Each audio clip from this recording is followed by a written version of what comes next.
Siswi SD ini berusia lebih dari 40 tahun. Dia menatap pria parubaya di pinggir jalan. Matanya tidak berkedip sama sekali.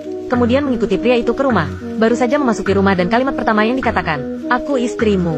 Kemudian bergegas ke kamar putrinya. Langsung turun tangan dan mengatakan bahwa mirip dengan dirinya saat muda. Dia mengambil foto istrinya dan memberitahu mereka, "Aku adalah istri yang meninggal 10 tahun yang lalu. Sekarang reinkarnasi menjadi siswi SD." Kedua ayah dan anak perempuan ini bingung. Mereka berpikir telah bertemu orang gila. Melihat makanan siap saji di atas meja. "Kalian makan ini setiap hari setelah aku mati?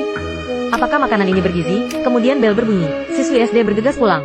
Keesokan harinya, pergi ke rumah pria itu lagi. Dia menemukan bahwa tidak ada seorang pun di rumah. Jadi dia mengeluarkan kunci cadangan yang telah dia sembunyikan selama bertahun-tahun.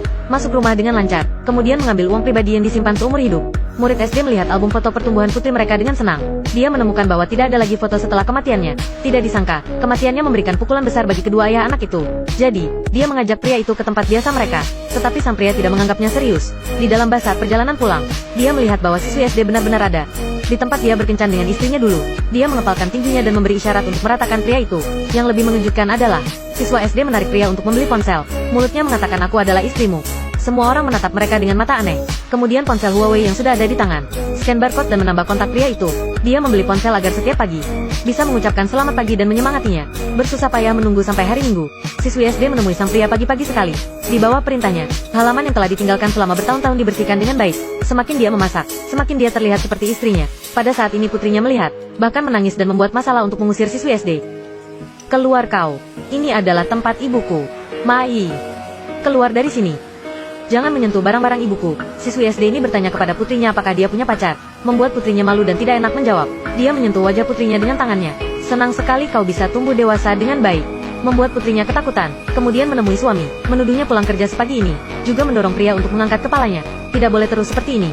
Kecelakaan mobil membawa istri sang pria pergi 10 tahun yang lalu. Sejak saat itu, pria dan putrinya menjalani hari dengan bingung. Hari ini 10 tahun kemudian, sang istri bereinkarnasi menjadi siswi SD ini. Tetapi pria tidak pernah percaya pada hal yang luar biasa ini. Agar tidak tenggelam dalam kesedihan masa lalu, pria dan teman berdiskusi, memutuskan untuk menjual rumah. Adegan ini kebetulan diketahui oleh istri yang sudah bereinkarnasi. Dia berpikir sendirian di sisi jalan selama 1 malam, mengingat masa lalu keluarga yang bahagia. Keesokan harinya, siswi SD sudah datang ke ladang sebelum hari terang. Melihat ladang yang ditinggalkan, tidak bisa menahan tangis. Pada saat ini dia menemukan sedikit warna merah di gulma. Bukankah ini paprika? Siang hari, pria itu menerima takwe yang tidak bisa dijelaskan. Dia mencoba sesuap. Dia tersadar. Dia langsung mengerti segalanya. Karena ini adalah daging paprika yang pernah dibuat istrinya untuknya. Sementara itu, putrinya juga dapat kue dari ibu siswi SD. Angka-angka di atas mewakili ulang tahun setiap tahun. Dia tidak pernah merayakan ulang tahun sejak ibu pergi. Pada saat ini, ayah dan putrinya bergegas ke sekolah siswi SD. Ahui. Keduanya mulai mengenang hari lamaran dan ulang tahun pernikahan mereka. Putrinya di samping senang dan bahagia melihatnya. Keluarga mereka bisa bersama lagi. Ibu. Bahkan jika ibu menjadi siswi SD, ibu masih ibuku. Selamat datang di rumah, Bu. Selamat datang di rumah. Keluarga itu bangkit kembali, tapi gadis itu keluar pagi-pagi dan pulang malam setiap hari. Ini membuat ibunya curiga. Pria itu menyeringai begitu dia pergi bekerja. Wajah rekan sebelahnya penasaran, berpikir bahwa dia terangsang oleh sesuatu. Sebenarnya, dia baru saja berhasil melamar seorang siswi SD berusia 10 tahun. Keduanya membuat janji menikah ketika gadis itu dewasa. Gadis itu adalah istri pria yang meninggal bertahun-tahun yang lalu. Reinkarnasi dengan membawa ingatan dan menjadi siswi SD saat ini. Saat makan, pria itu secara tidak sengaja menjatuhkan ponselnya. Rekan kerja secara tidak sengaja menemukan foto istri di layar. Langsung berkata, "Putrimu sangat imut." Buat pria itu terdiam, tidak tahu harus menjelaskan apa. Langsung backflip dalam kepanikan. "Hati-hati, tidak apa-apa kan?" "Tidak apa-apa." Kemudian berpura-pura pergi dengan tenang. Dalam perjalanan pulang kerja, pria itu siap bersembunyi dan menggoda istrinya. Pada saat ini teman sekelas istri datang. Tidak disangka, siswa laki-laki menyatakan cinta kepada istrinya.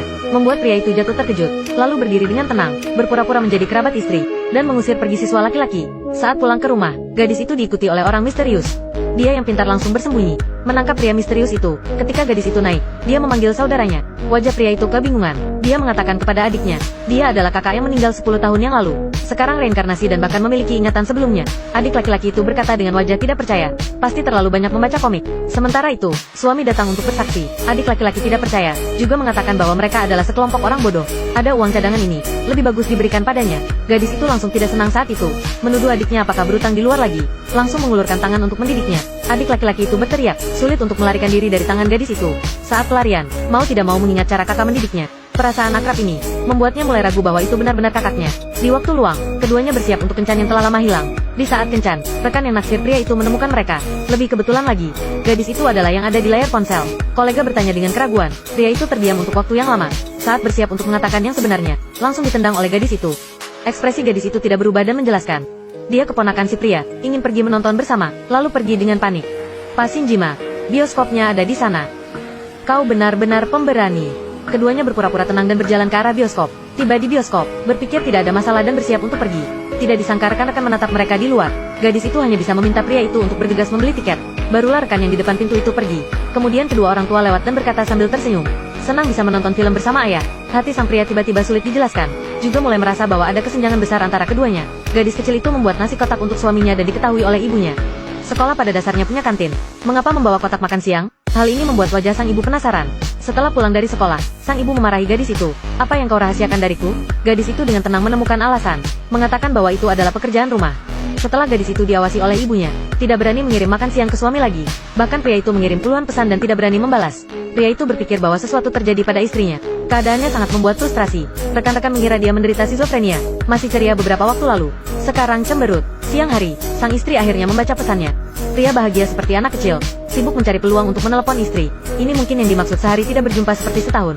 Saat mengetahui bahwa istri aman dan sehat, hatinya langsung bahagia. Gadis bukan hanya harus berurusan dengan ibu dan suami. Ada juga adik laki-laki yang tidak melakukan apa-apa sepanjang hari untuk diurus. Gadis itu membantu saudara lelakinya mengepak barang-barang, sambil mengomelinya. Detail ini sama dengan kakaknya. Ketika gadis itu pergi, adik tidak bisa menahan diri dan mengejarnya. Itu, kau nanti masih bersedia mengomeliku? Kau benar-benar membuat orang sakit kepala. Lain kali sebelum aku datang, bersihkan kamar dulu. Baik. Tak lama kemudian, pria itu mengajak gadis itu untuk bepergian bersama keluarganya. Sekalian membicarakan masa depan. Tidak disangka, gadis itu lahir di keluarga orang tua tunggal. Dan sang ibu punya janji lain. Keesokan harinya, satu keluarga datang ke akuarium yang dulu pernah dikunjungi. Pemandangan yang akrab, lumba-lumba putih yang akrab. Pria pergi membeli tiket pertunjukan paus. Saat kembali dia tidak menemukan istrinya. Hanya tas dan ponsel yang tersisa. Pria itu gila dan melihat sekeliling. Tetapi sudah mencari di seluruh taman bermain dan tidak bisa menemukannya. Melihat posisi keluarga yang dulu dibasahi oleh paus, pria itu tidak bisa menahan tangis. Gui hui.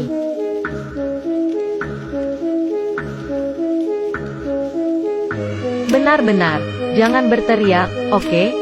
Ibu. Ternyata ada terlalu banyak orang di kamar mandi. Sang istri pergi keluar, itu sebabnya tersesat. Di malam hari, pria itu memberi istrinya kejutan besar. Meskipun kue ulang tahun ini tidak bagus, sang istri tidak bisa menahan tangis. Keduanya menulis buku nikah malam itu, berjanji untuk menikahi pria lagi setelah 8 tahun. Baru saja selesai menulis, gadis itu berkata, tetapi hanya jika aku tidak menemukan pasangan yang lebih baik. Apa, sainganmu akan banyak. Kurasa juga begitu. Seluruh wajah pria ini tidak berdaya.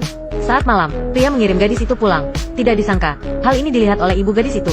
Ibu gadis itu bergegas